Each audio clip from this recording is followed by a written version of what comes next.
She didn't flinch when the tray Yes, landed, finalize the bone white acquisition porcelain, a paperwork by thin noon slice of GMT. something that No didn't delays. belong in first class, placed with a smile that felt Give like me a the phone verdict. now. This is for your safety. This meal fits you, the flight Protocol attendant 7 said, has been activated, voice and I soft know enough what to I am pass doing. as service, sharp enough to cut skin. Ma'am, I'm asking Row you 2 for the went last silent. time to... Ice chimed in a glass. Somewhere behind her, a man cleared his throat as You if know to who help I the am moment now. along. Amara Cole looked at the plate, then at the woman holding it, then past her, out the oval window where dusk smeared the sky into two colors, the blue you believe in, and the black you're told to doubt. She breathed once, slow. The seatbelt sign dinged. In the galley, metal kissed metal. She did not raise her voice. She raised her phone. Fire them now. Not a shout, not a plea, just a line delivered like a gavel, like a door closing on a decade of patience. Before we continue, where are you watching from? Drop your city or country in the comments below. And if you believe in dignity and justice, hit like and subscribe. These stories spark change, and we're glad you're here. Now back to Amara. She set the phone face down on the tray table, screen dim, decision bright. The attendant didn't move. Another younger one hovered a pace behind.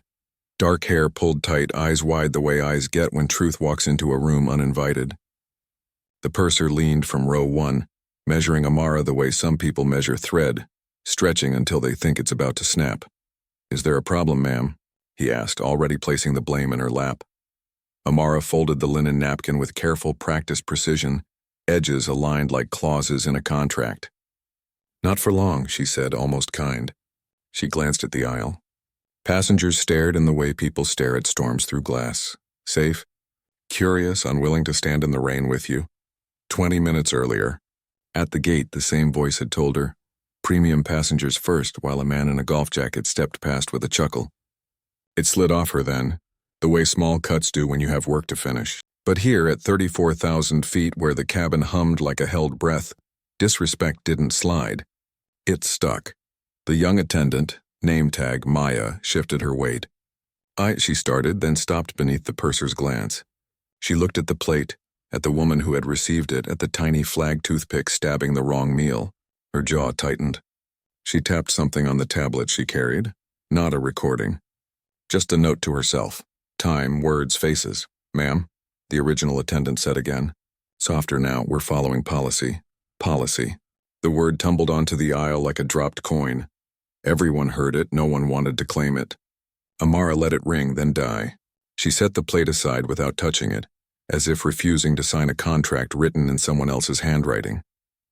Her phone lit with a name. Rena, Chief of Staff. She didn't pick up. She didn't need to. Protocol had been drafted months ago after too many emails from incidents that weren't incidents, patterns pretending to be accidents. Tonight was not a surprise. Tonight was a mirror. A man across the aisle raised his camera just enough to capture safety without courage. Another passenger whispered, maybe she used points like dignity had tears. The purser stepped closer, careful smile widening. "We can move you to an available seat if first class isn't comfortable for you." Amara's eyes met his. The cabin lights painted a thin line along the edge of her jaw, steel under silk. "I am perfectly comfortable," she said. "Are you?" For a fraction of a second, a tremor crossed his lips. Then the professional mask slid back into place. "We'll sort this out after service." Service continued. Champagne hissed. Real plates clinked. The man in 2C received the entree Amara had paid for. He looked away when their eyes met. "You shouldn't be talking to her like that," Maya murmured, too low for anyone but air to hear. The words surprised even her. The purser's head snapped. The warning in his glance said later. Maya's shoulders fell, but something in her gaze stayed standing. Amara turned the phone over with her thumb. On the black glass, her reflection looked like a question the room couldn't answer. She thought of being 12, sitting in coach on a church trip, when a stranger leaned across the aisle to tell her, "You'll understand first class when you're older." She had gotten older. She had bought planes. The sentence still lingered. A jolt rippled. The fuselage groaned and settled. The attendant returned, smile thin. "Anything else I can get you?" "Yes," Amara said. "Respect." It landed heavier than the turbulence. In row 3, someone exhaled almost applause. The purser opened his mouth. Close it, she thought, and he did, as if the command had traveled without sound. Lights dimmed to amber. Engines droned their endless lullaby. Amara's phone buzzed once. A confirmation that a door miles below had opened, that people in dark suits were sitting up straighter, that a protocol with 7 steps had just taken its first. She didn't smile. She lifted the napkin again, folded it once more, smaller this time, a white flag that meant the opposite. Outside the window, the sunset thinned into a blade. "Ms." the attendant ventured, finally looking for a name. Amara met her eyes. "You won't need it," she said, and let the silence do the rest. The plane hummed like a secret no one wanted to keep. Outside, clouds moved in slow procession, white, orderly, obedient. Inside, the air was brittle. Every sound, cutlery, heels, whispers, seemed to lean toward her row. Amara didn't look up. She didn't need to. The hum of power was different when it came from silence. She checked her watch, 8:47 p.m. West Coast time. Her assistant, Rena, would already be in the control hub, watching the cabin feed. Protocol 7 was never used lightly. It required a board member's consent. She was all 3. The attendant who had served her, the one with the polite venom, stood a few rows back, pretending to check seatbelts. Every few seconds, her eyes darted toward Amara, as if waiting for a reaction that refused to arrive. That refusal was its own weapon. Maya, the trainee, lingered in the aisle, clutching her service tablet. Her lips pressed together like she was holding back truth itself. She leaned toward the purser. "Sir," she whispered, "that was wrong. You saw how she was spoken to." The purser's tone stayed rehearsed. "We don't question senior staff during service. She's a paying guest. That's enough, Maya." His voice dropped lower. "Don't ruin your career over someone else's attitude." But Maya's gaze returned to Amara. There was no attitude, only presence. Controlled, deliberate, quiet in a way that made the rest of the cabin too loud. Across the aisle, a man in a navy suit typed on his laptop, pretending not to record. The reflection of his phone camera glinted in the window. The story was already escaping its container. Amara reached for her glass of water. Her fingers were steady. In her mind, she replayed the company's diversity ad. "Every passenger deserves to feel seen." How ironic. She thought that invisibility always came in luxury packaging. Rena's text flashed. Stream confirmed. Legal observing. Good, she wanted witnesses, the right kind. The last audit report had flagged inconsistencies in guest treatment. Tonight would end those inconsistencies permanently. The seatbelt sign flickered off. The purser made his move. "Ma'am," he said, bending slightly. Voice dipped in false patience. "If the meal isn't to your liking, I can offer something from economy." Gasps flickered through the cabin like sparks on dry grass. Amara's hand stilled midair. She turned slowly, eyes meeting his. "Did you just offer to downgrade me?" "It's standard courtesy," he said, instantly defensive. "Courtesy," she repeated. The word tasted like static. "Noted," Maya spoke again, louder this time. "Sir, that's not standard. You can't— Enough!" he snapped. The sharpness made heads turn. The captain's voice crackled over the intercom, calm, detached. "Ladies and gentlemen, we'll be cruising at 37,000 feet." But calm was already gone. Amara set her glass down. "Tell me," she said to the purser, "when you see me, what do you assume?" He blinked. I don't understand." "You do." The aisle shrank between them. Passengers leaned closer, drawn into the gravity of something unscripted. "People like you always think silence means weakness," she said. "It doesn't, it means record." She didn't raise her phone, she didn't have to. A red light near the cabin ceiling blinked faintly. The live feed had just switched angles. Rena was watching from 4,000 miles away, logging every word. The purser exhaled, half frustration, half fear. "Ma'am, I think you're making a scene." Amara's reply was soft. "No, I'm making history." The cabin fell silent again. Somewhere behind her, Maya whispered to herself, barely audible but still caught by the microphone feed. "She doesn't need a voice raised. She's the reason they lower theirs." Outside, lightning flashed once on the horizon, just enough to light the clouds like truth trying to break through. The cabin lights dimmed to a soft gold, pretending calm. It fooled no one. You could feel the tension hanging like static before a storm. The air smelled of reheated sauce and embarrassment. The man in 2C kept glancing toward Amara, pretending to check his watch every 30 seconds. Even the hum of the engine seemed to wait for permission to breathe. Amara didn't move. Her posture stayed effortless, but her stillness felt heavier than anyone else's motion. Power didn't need to speak, it waited. She brushed invisible dust from her sleeve, the kind of gesture people remember later and misinterpret as arrogance when it was really patience running out.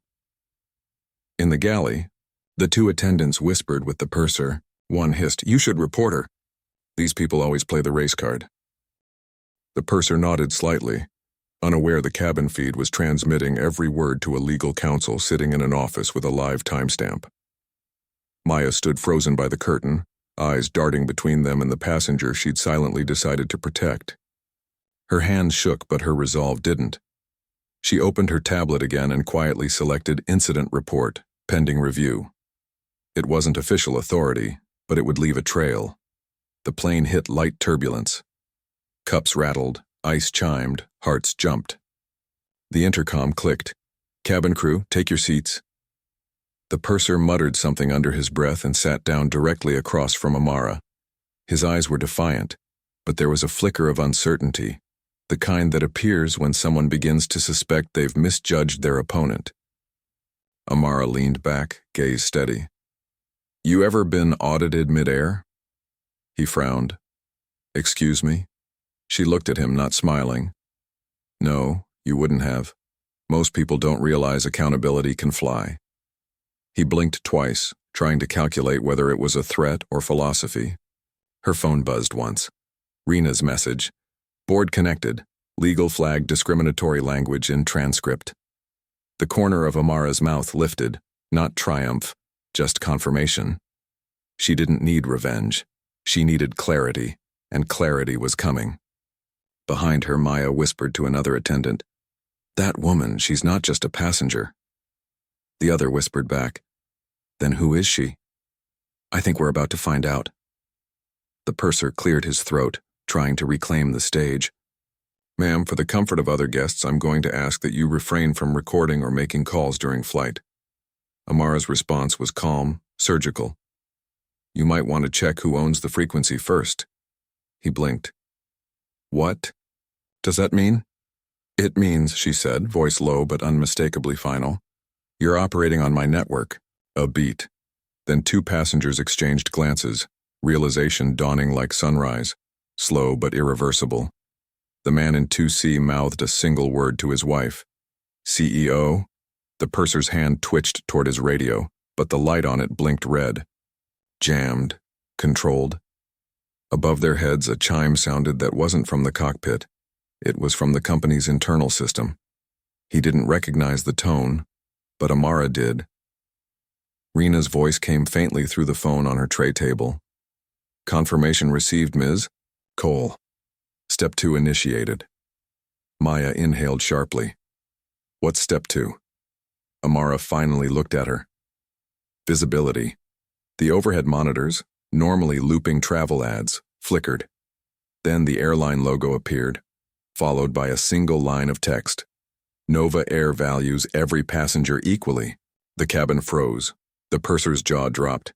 He stammered, What is this?" Amara turned back to the window, her reflection staring through the clouds. "A reminder," she said. "One this flight needed." Lightning flashed again, closer this time. It illuminated her face in white fire. Maya whispered, almost reverent, "She's turning the whole plane into a lesson." No one disagreed. Not even the engines dared to interrupt.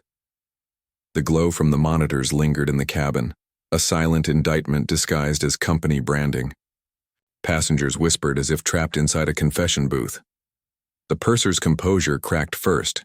His forehead glistened, his jaw clenching as he pretended to adjust his tie. The two attendants behind him whispered frantic questions.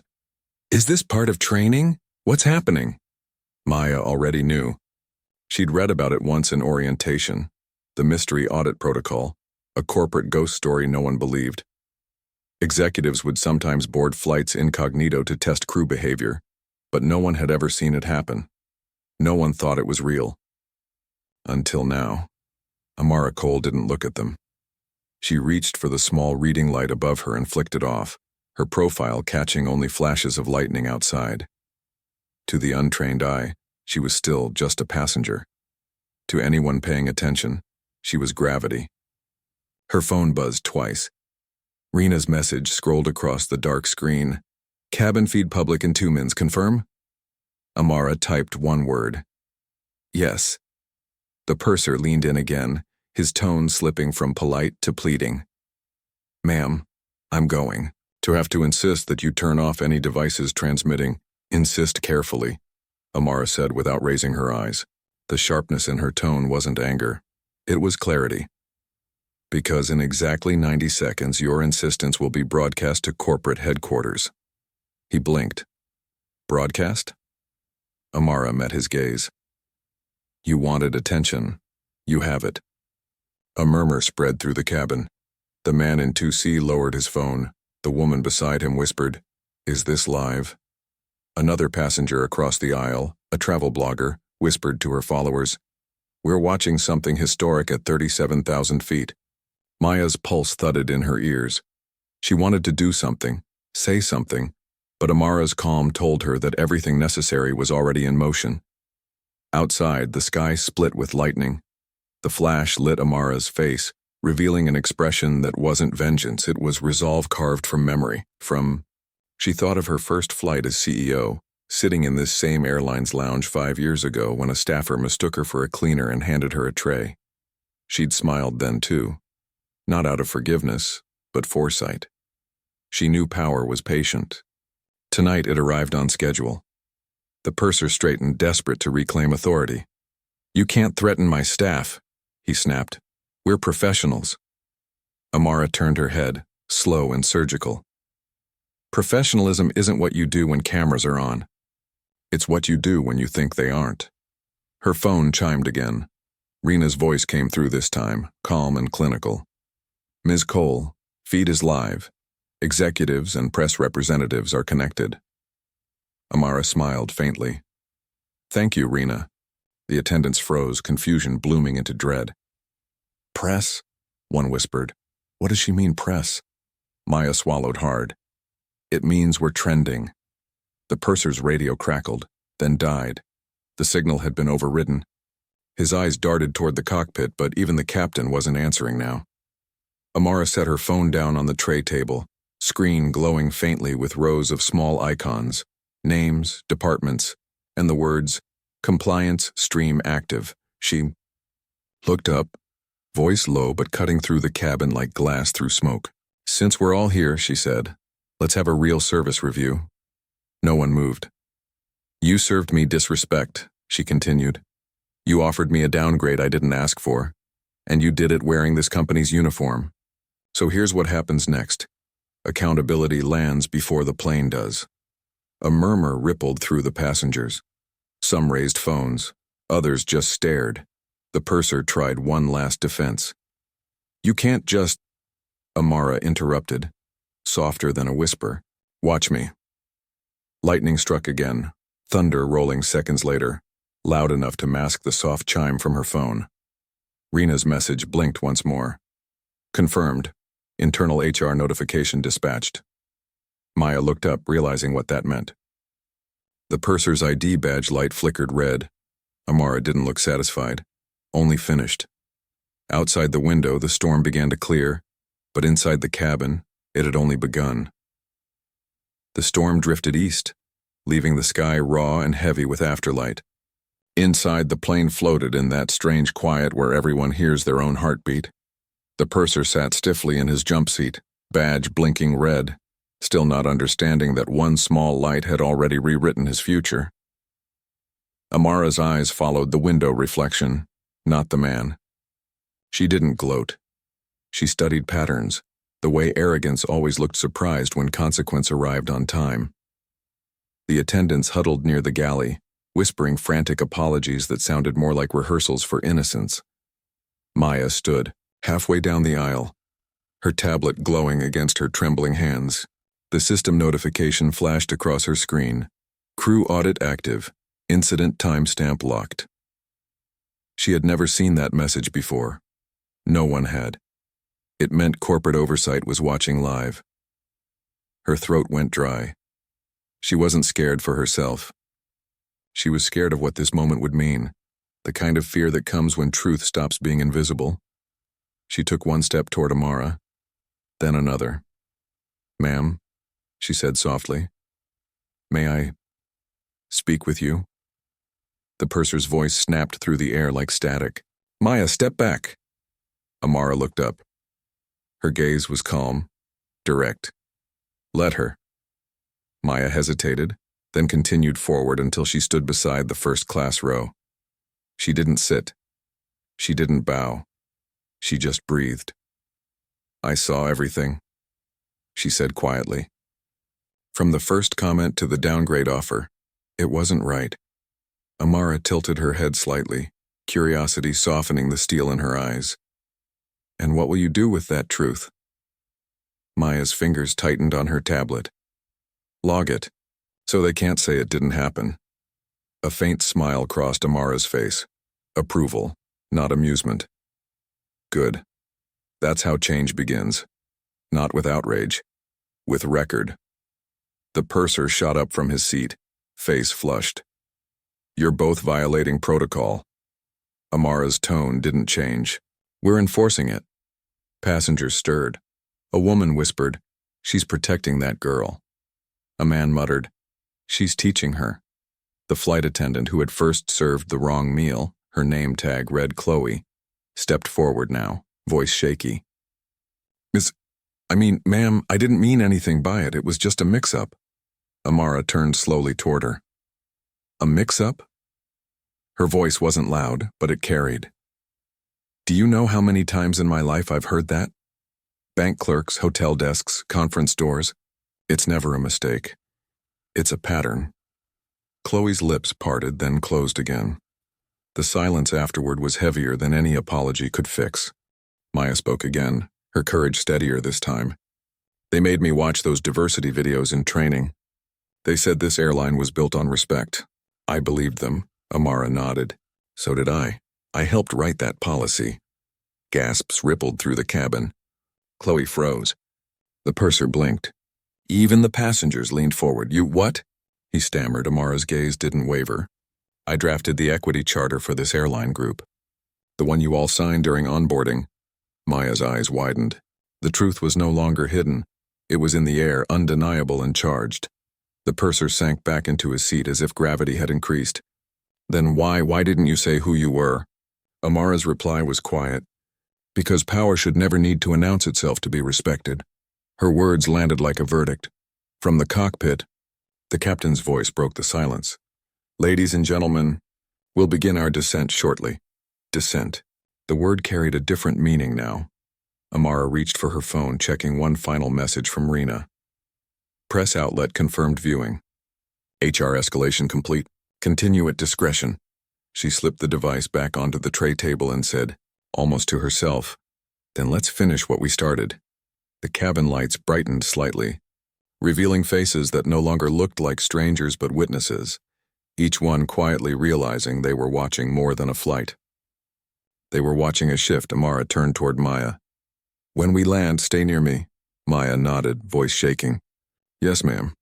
Outside, the clouds thinned to reveal the faint glow of the runway ahead, a line of light waiting for impact.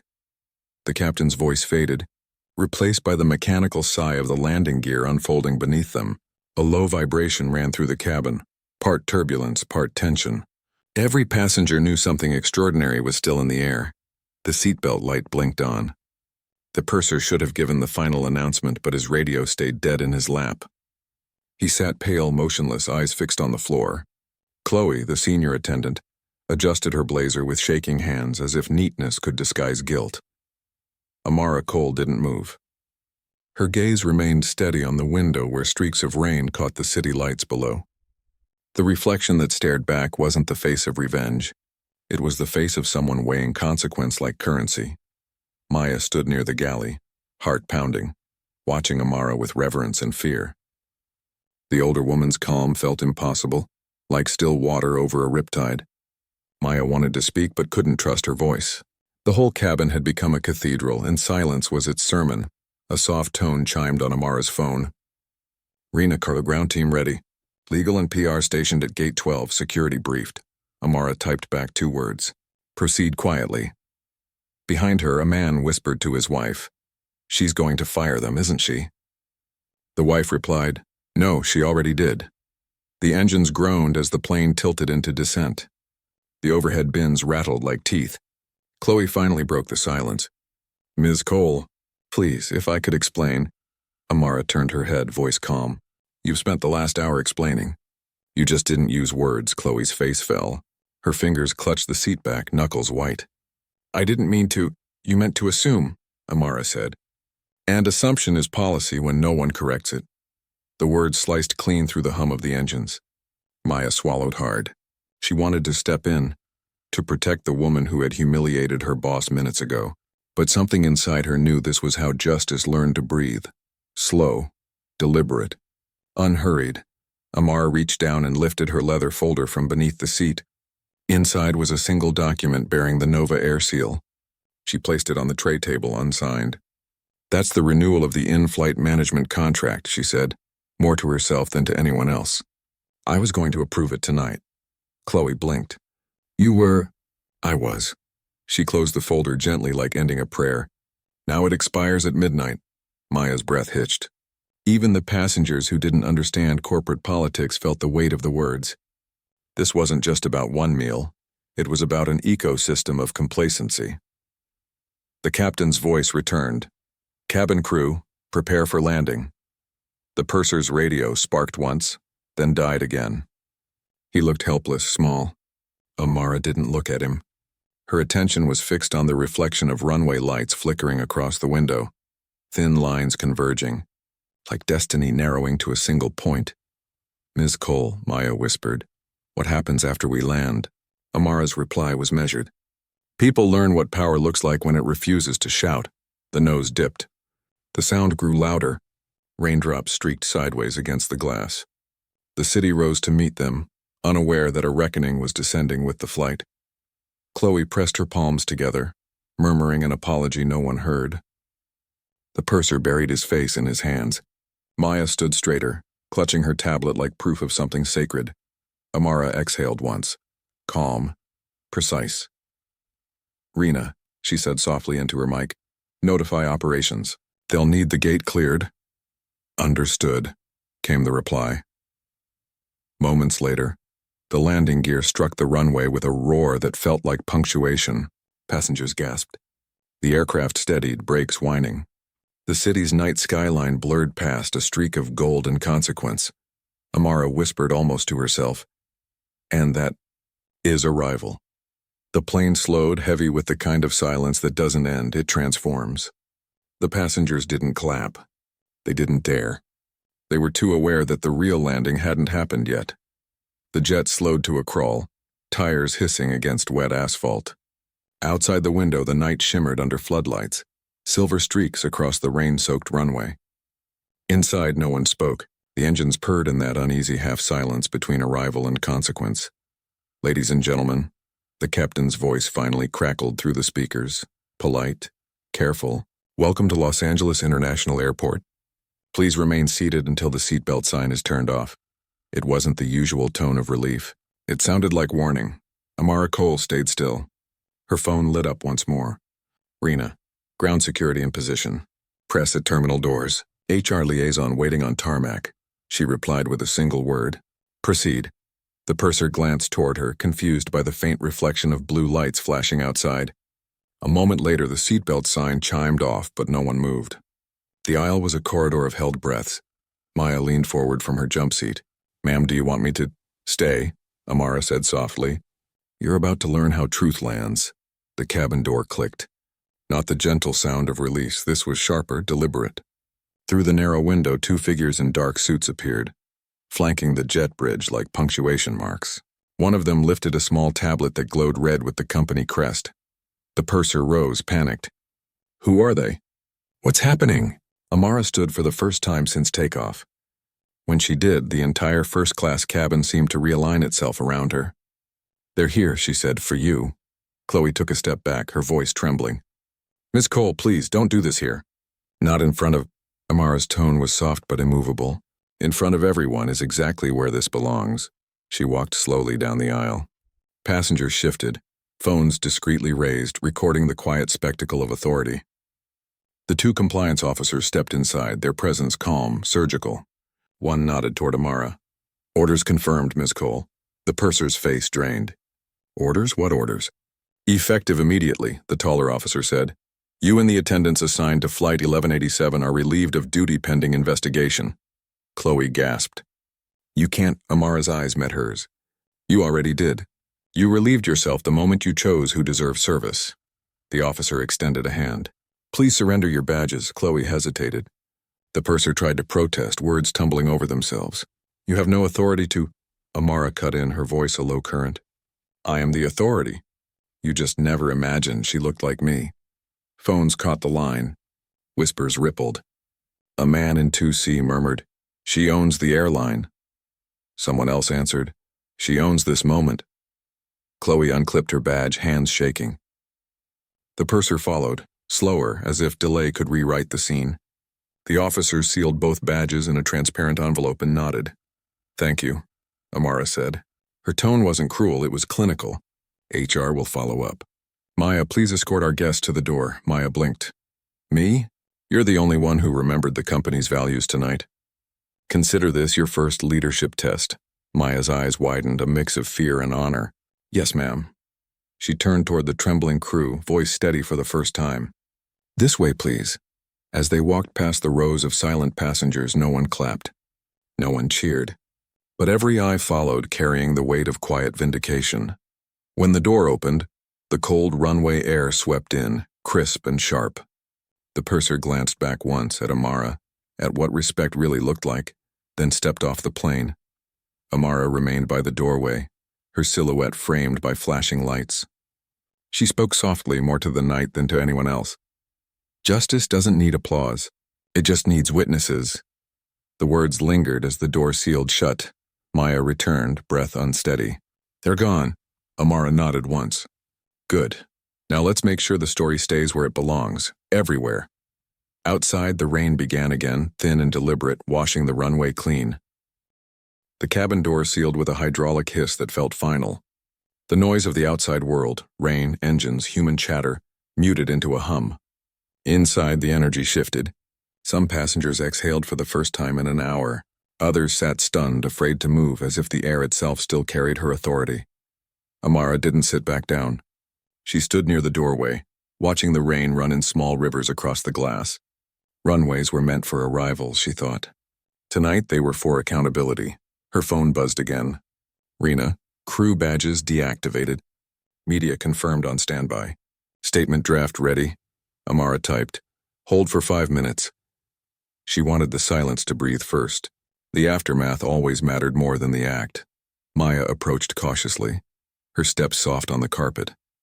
"Ms. Cole," she said, voice almost apologetic. "I didn't know who you were. I should have stepped in sooner." Amara turned. "You did when it counted." Maya looked down, cheeks flushed. Everyone was watching, but no one wanted to be first. "That's how systems survive," Amara replied. Fear disguised as professionalism. The young woman nodded slowly. "I won't forget tonight." "You shouldn't," Amara said. "Memory is how justice keeps receipts." They both turned as the cabin lights flickered back to normal, neutral, unremarkable. But nothing about this flight would be remembered as normal. A few passengers began to clap softly, unsure if applause was appropriate. It wasn't celebration. It was release. Amara gave a polite nod toward them, then reached for her carry-on. She always traveled light. Just one leather bag, one folder, and a calm she'd spent years constructing. The intercom crackled again, this time from the captain. "Ms. Cole, corporate has informed us the gate crew is requesting your presence on the tarmac. Tell them I'll be there shortly," she replied. Her tone carried no rush, no fatigue, only precision. Maya hesitated. "Do you want me to come with you?" Amara glanced toward the window where the runway lights shimmered like molten gold. "Yes, you should see how accountability looks from the ground." As they stepped into the jet bridge, the air grew colder, cleaner. The smell of rain replaced recycled oxygen. Reporters waited behind a rope line beyond the gate glass, cameras aimed like questions. Behind them stood security, legal, and HR, faces pale under fluorescent light. A compliance officer approached. Ms. Cole, everything's been documented. The footage is secured. Amara nodded. And the crew? Being escorted to the terminal. HR will handle next steps. Media's been told this was a routine inspection. Good, she said. Let it stay routine. Let the lesson feel ordinary. That's how change lasts. Maya followed her down the stairs to the tarmac. The wind whipped through their coats, rain dots glistening against floodlights. A dozen airport staff stood in cautious formation. One of the senior managers stepped forward. Ma'am, if we'd known you were on board. Amara stopped him with a look. That's exactly the problem, he froze. She continued. You shouldn't treat people well because they might be someone. You should because they are. Maya's breath caught. She'd never heard power sound so human. Amara handed the manager her folder. Renew the contract after retraining. Everyone from purser to pilot takes the equity course again. Non-negotiable. Yes, ma'am, she turned to Maya. You'll report to me next month. Corporate rotation, mentorship program. Maya blinked, stunned.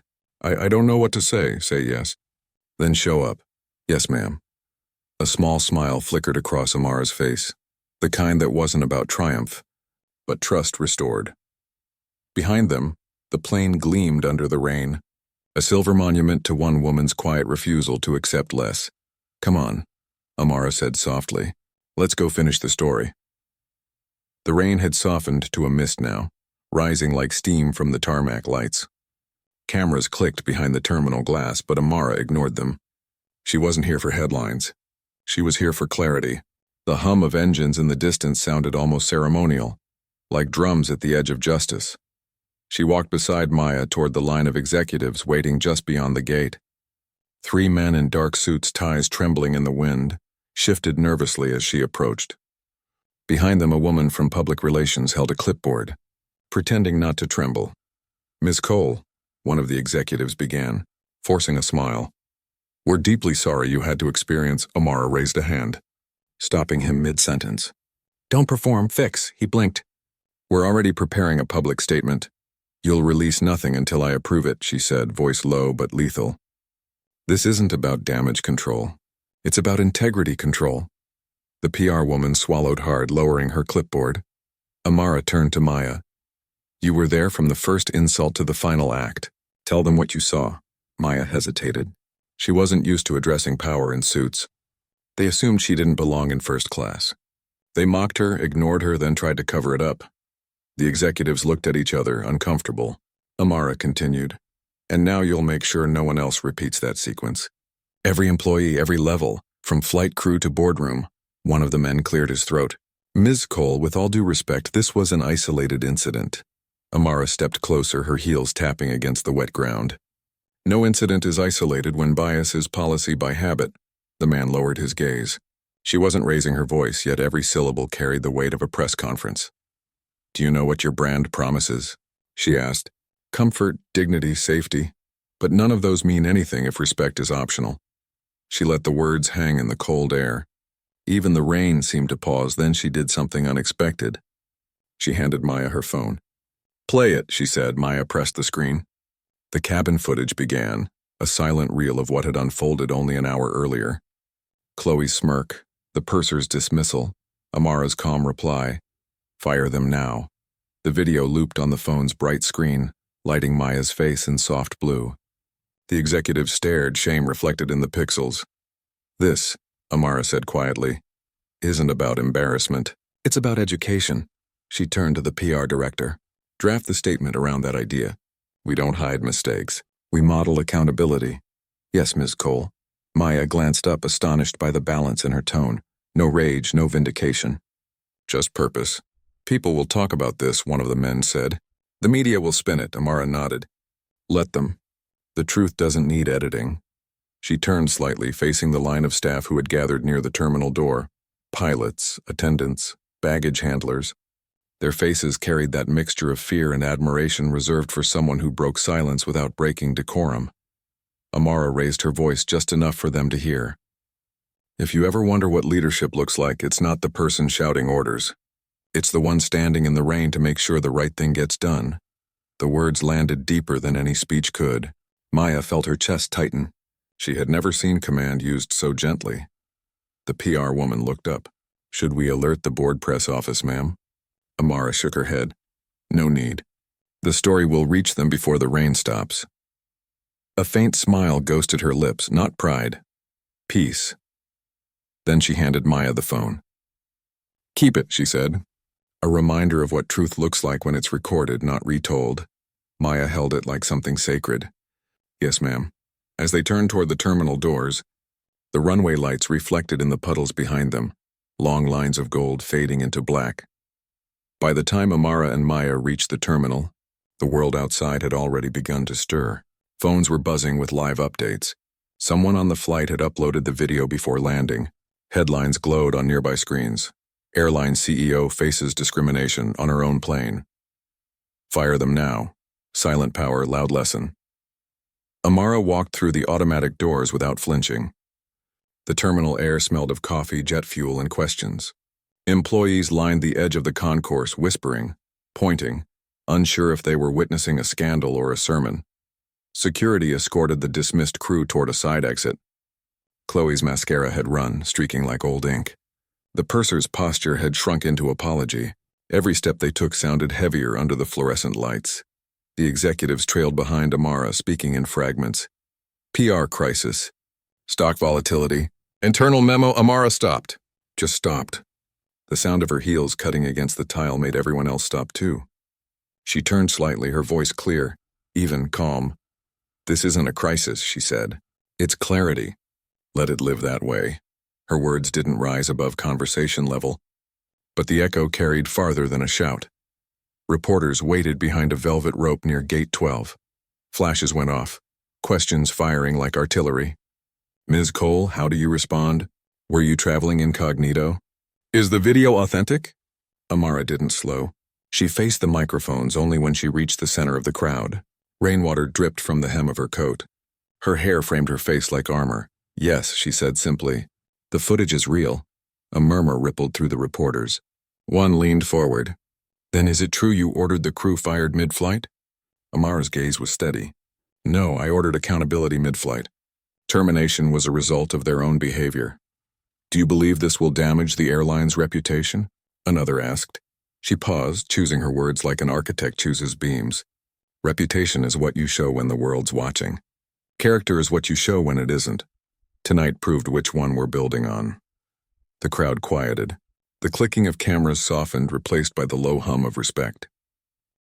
Maya stood off to the side, eyes wide. Every line Amara spoke felt like a blueprint for the kind of leader she wanted to become. One reporter called out, "Do you forgive them?" Amara glanced toward the glass wall where the runway lights still shimmered against the dark. Forgiveness isn't the point, she said. Change is, another asked. Do you plan to press charges? She smiled faintly. No, I plan to press standards. It landed, the line everyone would quote. The one that would headline morning shows. The one that said everything without saying too much. Her phone buzzed again. Rena. Board approves public release. Social metrics surging. Staff morale up 18%. Amara looked up at the crowd. This company will issue an internal message tonight. Not an apology, a reminder. We can't sell dignity if we forget how to serve it. Flashes went off again, but the frenzy had changed tone. The press wasn't hunting scandal anymore. They were documenting reform. She handed her coat to an assistant, exhaling once. The tension of the flight had dissolved into purpose. Her calm radiated through the space, grounding everyone around her. Maya approached, hesitant. Ms. Cole, people online. They're calling you the Iron Dove. Amara smirked softly. Birds don't need metal to fly. Just memory. Behind her, Chloe and the purser disappeared down the corridor, swallowed by the noise of departing flights. Amara didn't watch them go. She was already thinking of the memo she'd send tonight. A new directive titled Protocol 7, From Audit to Allyship. As they stepped toward the elevator, Maya whispered, What happens now? Amara pressed the button for the top floor. Now, she said. Now the whole world learns that silence isn't weakness, it's strategy. The doors slid shut, catching her reflection between panels of steel and glass. Power finally looked exactly like her. The elevator doors opened to the executive floor, wide glass, cold marble, a skyline still dripping with rain. The city below sparkled like it was trying to atone for the storm. Inside the boardroom, 12 seats waited, already filled with men and women whose faces were half concern, half curiosity. Amara entered without announcement. Silence followed her like protocol. Maya trailed 2 steps behind, unsure whether to breathe or bow. The board chair, a silver-haired man in a navy suit, cleared his throat. "Ms. Cole," he began carefully, "this situation has drawn global attention. The shareholders are asking if this was necessary." Amara set her folder down. "You mean, was accountability necessary?" He blinked, choosing his next words. "You could have handled it quietly, without spectacle." Amara looked around the table. "I've spent years handling things quietly. All it did was teach people how to ignore noise that didn't sound like theirs." A woman from legal shifted her glasses. "But exposing the crew publicly, held a mirror publicly?" Amara cut in, calm but unyielding. "If the world has to see the problem to believe it's real, then let them see." Maya watched from the corner, every sentence engraving itself into her bones. The PR director spoke next. "You've sparked a social media storm, ma'am. Where you fire them now is trending globally. The narrative could spin out of our control." Amara's lips curved faintly. Control was never the goal. Consciousness was. The boardroom went quiet. Rain ticked faintly against the panoramic glass, the sound of patience tapping at power. The chair leaned forward. "What do you propose we do next?" Amara stood walking toward the window, the city glowing behind her like a reflection of her resolve.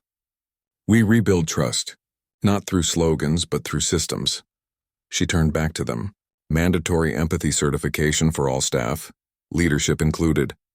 Flight audits with passenger observers. Zero tolerance for performative diversity. Real transparency, well, not brochure talk." A young board member hesitated. "That could be expensive," Amara smiled. "Not as expensive as ignorance." Maya nearly smiled too. The chair looked around, gauging the room. "And the crew involved?" "They'll have hearings," Amara said. "Training, not exile. I want them to face what they ignored. Dismissal isn't reform, it's convenience." A murmur of surprise moved through the table. Even Maya's eyes widened.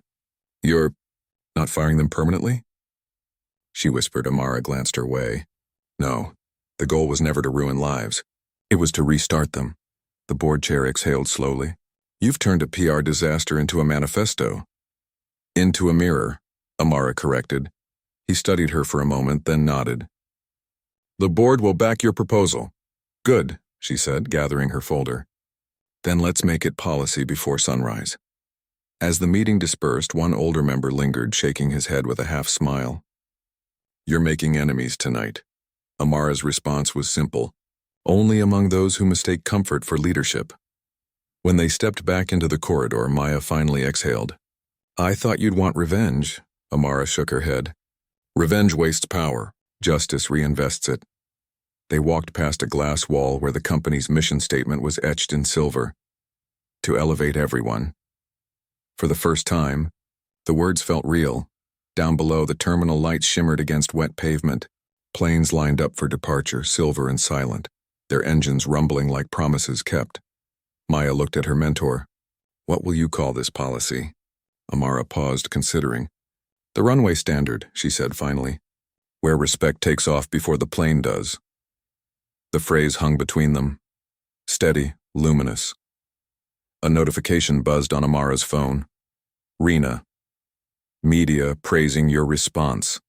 Staff flooding intranet with messages of support." Amara smiled faintly. "Good. Then they're finally seeing what leadership looks like when it lands." The elevator chimed again.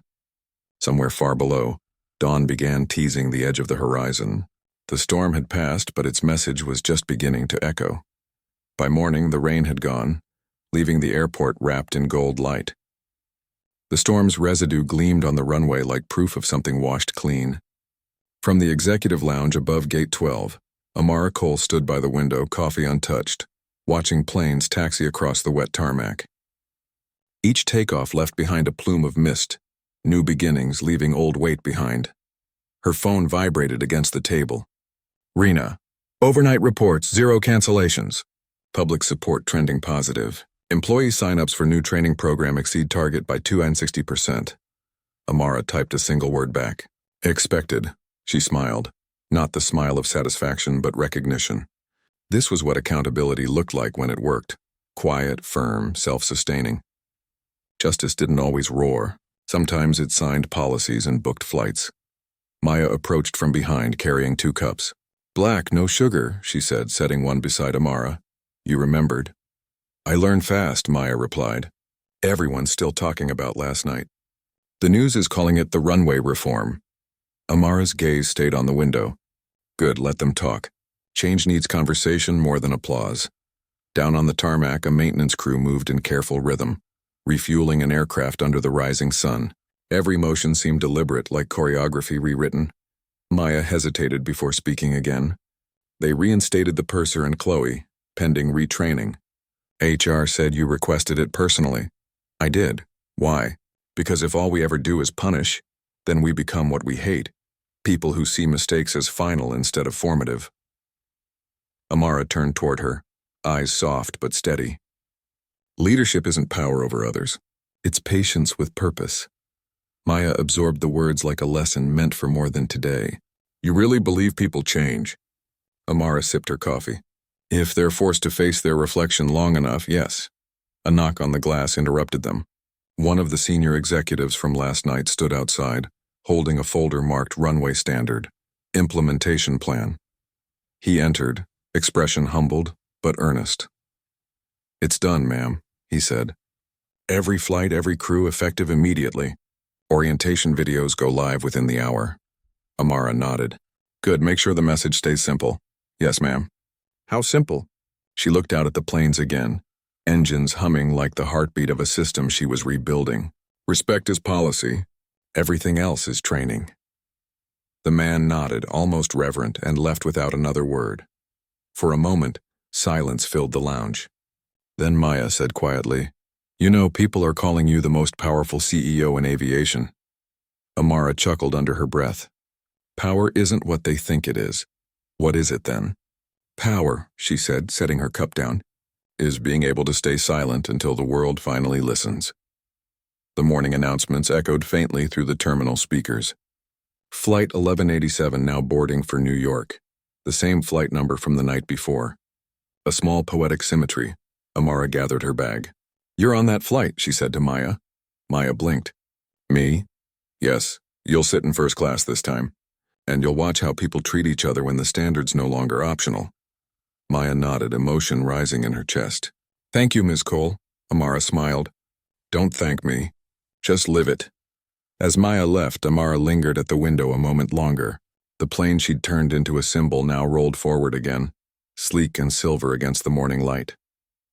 Passengers boarded unaware of the story that had rewritten the company overnight.